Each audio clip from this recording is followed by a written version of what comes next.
Welcome to this episode of Wiki Walks, a short podcast devoted to some of the more intriguing and, who knew, articles that you can run across in the weird world of Wikipedia. I'm your host, Chris Grismer. They say breakfast is the most important meal of the day, and others will also say waffles are the most important part of a breakfast. I'm personally more of a French toast man myself, but who am I to turn down a perfectly good waffle? I mean, it's basically a pancake with abs. But how did this breakfast staple come to be? It has one of the more distinctive shapes and structures of any food, and it uses some pretty medieval technology to create it. I mean, basically just two hot irons with negative space. And why did the Belgians have a monopoly on the naming? Why Belgian waffles? What did they do that was so special? Well, let's dive in, shall we? The waffle's humble origins actually began in ancient Greece, when cooks would take two metal plates attached to long metal handles and use them to roast flat cakes. They were called obelios, and they weren't really a sweet treat, but made them easier to transport and dish out rather than a spongy cake that was more prone to deformation. However, as time marched on, the design on these metal plates started to become more and more decadent, often with intricate designs and inlays that would then translate to the flat cake final product. In medieval Europe, the Catholic Church made large unleavened wafers as a companion to the normal communion wafer.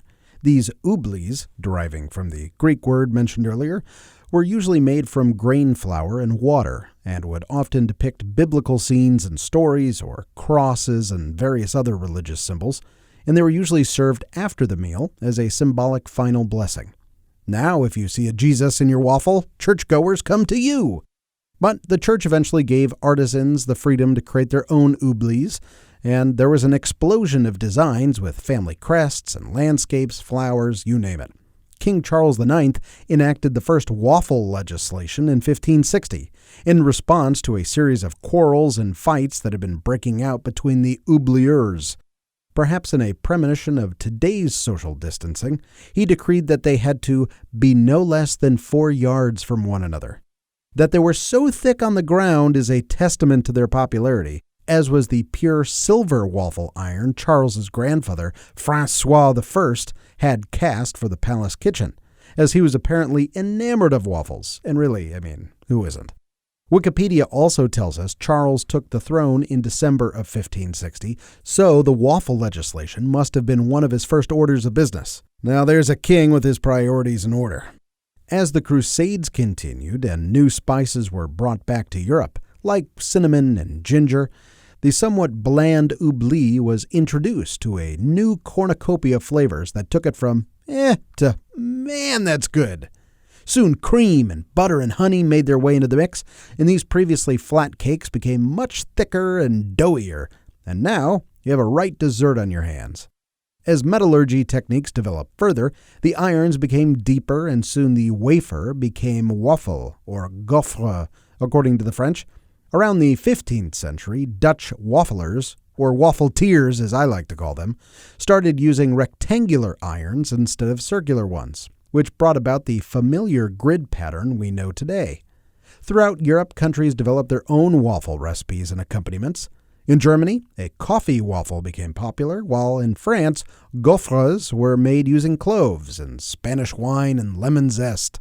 In Belgium, legend says that the Prince of Liege's chef made a thick waffle coated with caramelized sugar, reputed to be the first Liege waffle, which today is one of Belgium's most popular waffle varieties. And boy howdy, bro, so good. Made with dough instead of batter, and it requires the use of pearl sugar. Oh, that's the ticket. Get you some of them when you can. However, in contrast to the American waffle game we all know and love, the waffle was not a breakfast food. It was more of an in-betweener meal, or a dessert, or if you're a hobbit, perhaps a second breakfast, but never a first one.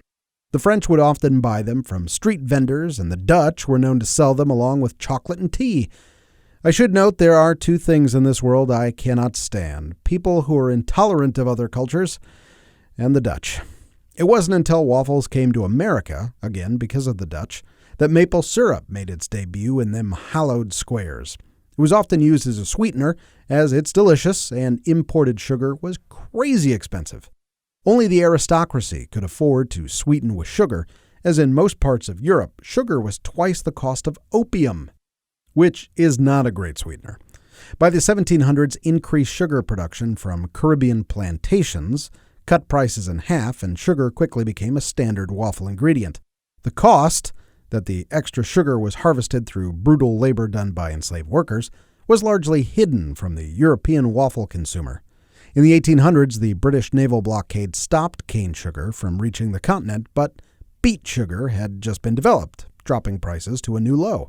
In the 1740s, colonists in New York and New Jersey would throw parties called waffle frolics, which just sounds like the absolute best time.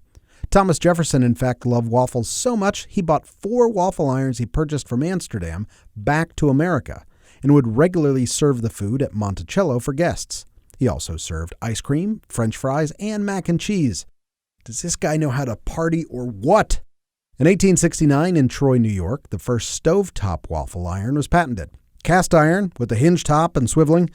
20 years later, Pearl Milling Company came out with the first commercial pre-made waffle mix, which is called, drumroll, Aunt Jemima. Soon, the electric waffle iron entered the conversation in 1918. Waffle tech was exploding. In the early 30s, the 3 Dorsa brothers from California were starting their own food manufacturing company in their parents' basement. Their first breakthrough was Eggo mayonnaise, so named because it contained 100% fresh ranch eggs. They also created a dry mix waffle batter that required just milk to get started.